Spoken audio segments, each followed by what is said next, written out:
জয়নগর কাণ্ডে অভিযুক্তের ফাঁসি ঘোষণার দিন পুলিশ ও বিচার বিভাগের প্রশংসায় সব মহল। প্রশ্ন উঠছে, জয়নগরে হলে আরজি করে কেন নয়? রাজ্য পুলিশ প্রশাসন পারলে কোথায় আটকে সিবিআই?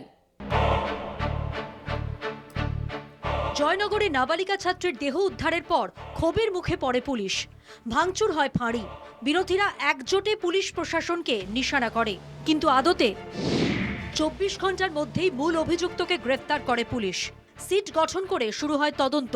61 দিনের মাথায় দোষী সাব্যস্ত, 62 দিনে সর্বোচ্চ সাজা। 2 মাসের মধ্যে বিচার পেল পরিবার।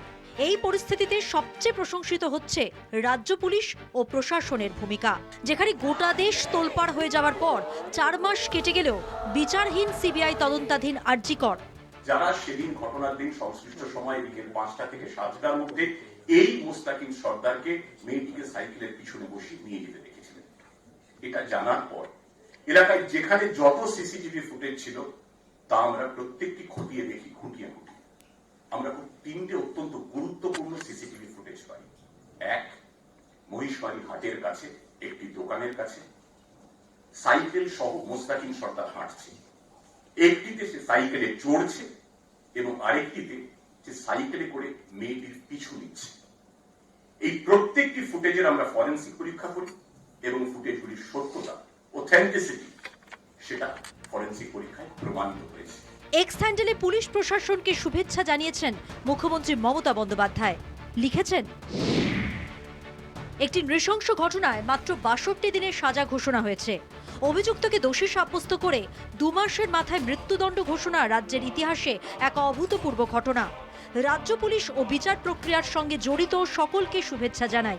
মহিলাদের সঙ্গে অপরাধের ঘটনায় রাজ্যের জিরো টলারেন্স নীতি। এখানে বিচার বিলম্বিত হবে না, তবে অপরাধের শাস্তি হবে। ফেসবুক পোস্টেও বিচার বিভাগকে ধন্যবাদ জানিয়েছেন রাজ্যের প্রশাসনিক প্রধান। যৌন অপরাধের ক্ষেত্রে ন্যায় বিচার হতে হবে দ্রুত এবং কঠোর। রাজ্য পুলিশকে কৃতজ্ঞতা। ধর্ষণ বিরোধী অপরাজিতা বিল দেশ জুড়ে বাস্তবায়নের সওয়াল করলেন অভিষেক বন্দ্যোপাধ্যায়। একটাই কথা বলার, যে জয়নগরের ঘটনায় যে জিনিসটা হতে পেরেছে, সামনে আসতে পেরেছে, সেটা আসলে এই আন্দোলনের একটা সাফল্য। কেননা এই আন্দোলন না থাকলে, এই জাস্টিসের জন্য আন্দোলন না থাকলে হয়তো এই ঘটনার কথা কেউ জানতেই পারতো না। তো সেই জায়গায় যে পুলিশ প্রশাসন চাপে পড়ে তারা দেখিয়েছেন যে তদন্ত তাড়াতাড়ি হতে পারে, সুষ্ঠুভাবে হতে পারে। আরজিকর কাণ্ডেও কলকাতা পুলিশের তদন্তের বাইরে নতুন কিছুই তুলে আনতে পারেনি কেন্দ্রীয় তদন্তকারী সংস্থা। মূল অভিযুক্ত সঞ্জয় রায় আগেই গ্রেফতার হয় কলকাতা পুলিশের হাতে। তৎকালীন অধ্যক্ষ সন্দীপ ঘোষ ও টালা থানার ওসি অভিজিৎ মণ্ডলকে দুর্নীতি ও তথ্য প্রমাণ লোপাটের মামলায় গ্রেফতার করে সিবিআই। এমনকি রাজ্যের করা ময়না তদন্তের রিপোর্টেও শিলমোহর দিয়েছে কেন্দ্রীয় তদন্তকারী সংস্থা। কলকাতা পুলিশের ভূমিকায় এখানেও কোনো প্রশ্ন তুলতে পারেনি কেন্দ্রীয় সংস্থা। উল্টে সিবিআই এর চার্জশিট নিয়েই প্রশ্ন উঠেছে, কারণ সঞ্জয়ের বাঁচার রাস্তাও লুকিয়ে রয়েছে চার্জশিটে।